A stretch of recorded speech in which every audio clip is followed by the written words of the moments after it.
Hello guys, সবাই কেমন আছো? অনেক দিন পর তোমাদের মাঝে আবার ফিরে আসলাম। তোমাদের পরিচিত মুখ, তোমাদের সকলের প্রিয় তানভীর। তো গাইজ, আজকে এসেছি ভিন্ন ধর্মী একটা ভিডিও নিয়ে তোমাদের মাঝে। তো বন্ধুরা, তোমরা ভিডিও দেখে অবশ্যই বুঝতে পেরেছো আমার আজকের কন্টেন্টটা কি হবে। তো গাইজ, তারা কি তৈরি করতেছে তোমাদের মাঝে প্রশ্ন রইল। যারা এর উত্তর জানো তারা অবশ্যই কমেন্টসে জানাবা, ঠিক আছে? তোমাদের কমেন্টসের অপেক্ষায় থাকলাম। তো বেসিক্যালি যাদের গ্রাম অঞ্চলে বাসা, যারা ছোট থেকে গ্রাম অঞ্চলে বড় হয়ে উঠেছ, তারা এই জিনিসটার সাথে বেশি পরিচিত। কারণ এই জিনিসটা সচরাচর গ্রাম অঞ্চলে বেশি দেখা যায়।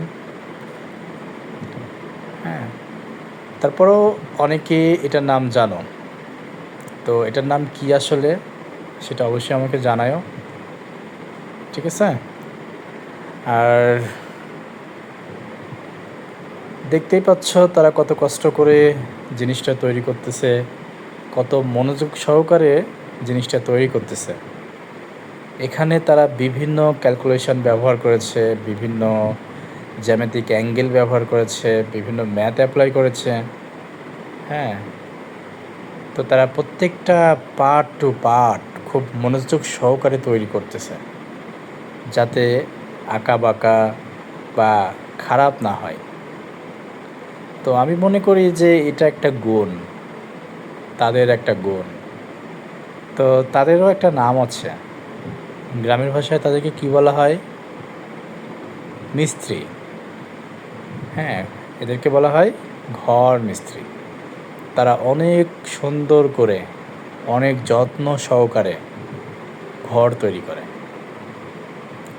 আর যে জিনিসটা তারা তৈরি করতেছে সেটার নাম হচ্ছে মই বা চঙ্গ।